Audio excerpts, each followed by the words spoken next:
Assalamualaikum warahmatullahi wabarakatuh. Jumpa lagi bersama saya, Kori Nurdiansah, calon guru penggerak Angkatan 9 SMA Negeri 1 Rajabasa, Kabupaten Lampung Selatan. Pada kali ini, saya akan memaparkan mulai dari diri modul 2.3, coaching untuk supervisi akademik. Pertanyaan-pertanyaan reflektif. Yang pertama, selama menjadi guru, tentunya pembelajaran Anda pernah diobservasi atau disupervisi oleh kepala sekolah Anda. Bagaimana perasaan Anda ketika diobservasi?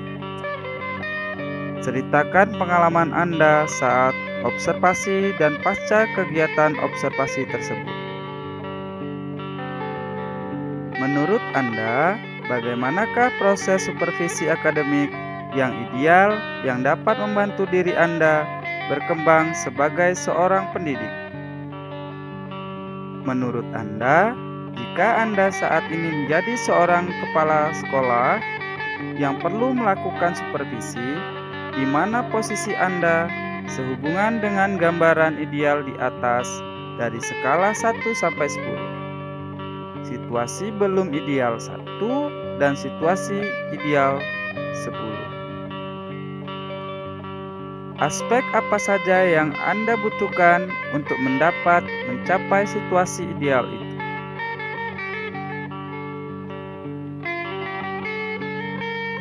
Di sini saya akan menguraikan bagaimana perasaan saya.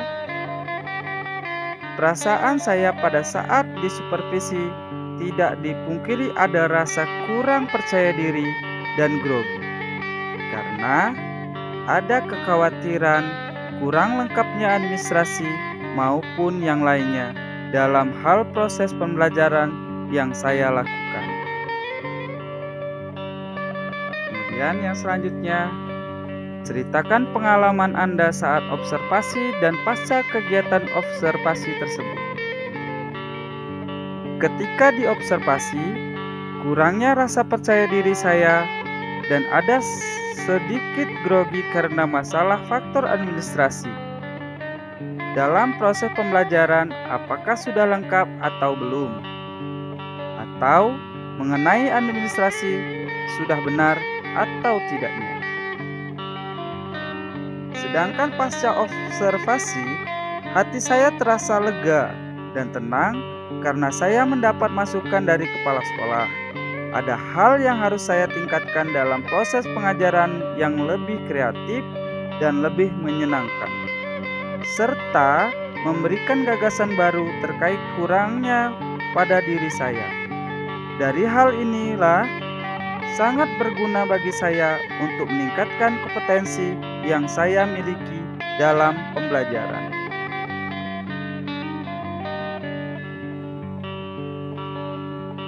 Menurut Anda, bagaimanakah proses supervisi akademik yang ideal yang dapat membantu diri Anda berkembang sebagai seorang pendidik? Proses supervisi yang ideal adalah adanya kejelasan tujuan dalam supervisi.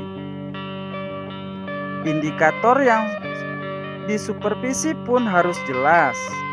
Kemudian, ada tindak lanjut setelah melakukan supervisi agar perubahan di diri saya semakin nyata. Kemudian, dalam mensupervisi harus berkolaborasi dengan rekan dalam menganalisis kekurangan dan kelebihan guru dalam mengajar.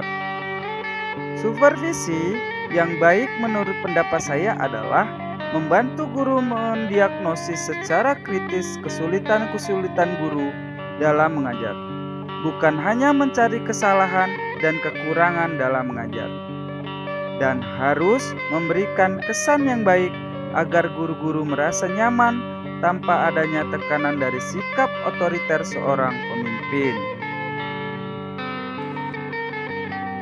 Menurut Anda, jika Anda saat ini menjadi seorang kepala sekolah yang perlu melakukan supervisi, di mana posisi Anda sehubungan dengan gambaran ideal di atas dari skala 1 sampai 10. Situasi belum ideal 1 dan situasi ideal sampai 10. Aspek apa saja yang Anda butuhkan untuk mencapai situasi tersebut? Jika saya sebagai kepala sekolah yang akan melakukan supervisi, maka saya berada di posisi nomor 6. Aspek yang saya butuhkan untuk mencapai situasi yang ideal adalah pemahaman, pengalaman, dan refleksi. Tentunya adanya aspek kejelasan dari tujuan terkait hal apa saja yang akan disupervisi, instrumen penilaian yang jelas atau indikatornya, dan tindak lanjut yang berkesinambungan, serta mampu merefleksi hasil observasi. Harapan yang ingin Anda lihat pada diri Anda sebagai seorang pendidik setelah mempelajari modul ini. Harapan saya adalah saya mampu menerapkan dan mempraktikkan beberapa prinsip coaching yang dapat membuat saya menjadi seorang pemimpin dalam pembelajaran maupun komunitas sekolah yang mandiri dan berkualitas. Mampu memfasilitasi teman sejawat dalam mengevaluasi pembelajaran berdasarkan modul yang telah dipelajari. Selain itu, saya harap dapat menerapkan coaching ini untuk pengembangan diri dan rekan sejawat dalam ekosistem sekolah.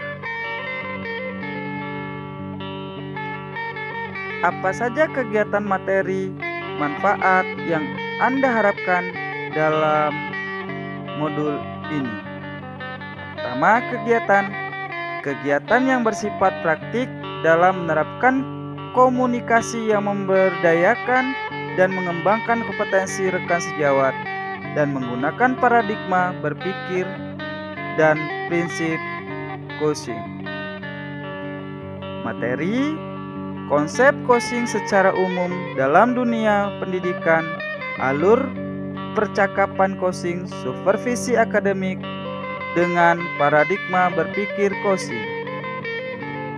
Manfaat, saya dapat memahami konsep coaching, kemudian dapat memberikan bekal secara konsep untuk dipraktikkan dalam melakukan supervisi akademik dengan paradigma berpikir coaching. Terima kasih. Itulah tadi pemaparan dari saya modul 2.3 mulai dari diri. Mudah-mudahan bisa bermanfaat untuk kita semua.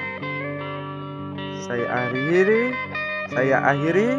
Wassalamualaikum warahmatullahi wabarakatuh. Salam guru penggerak. Tergerak, bergerak, dan menggerakkan.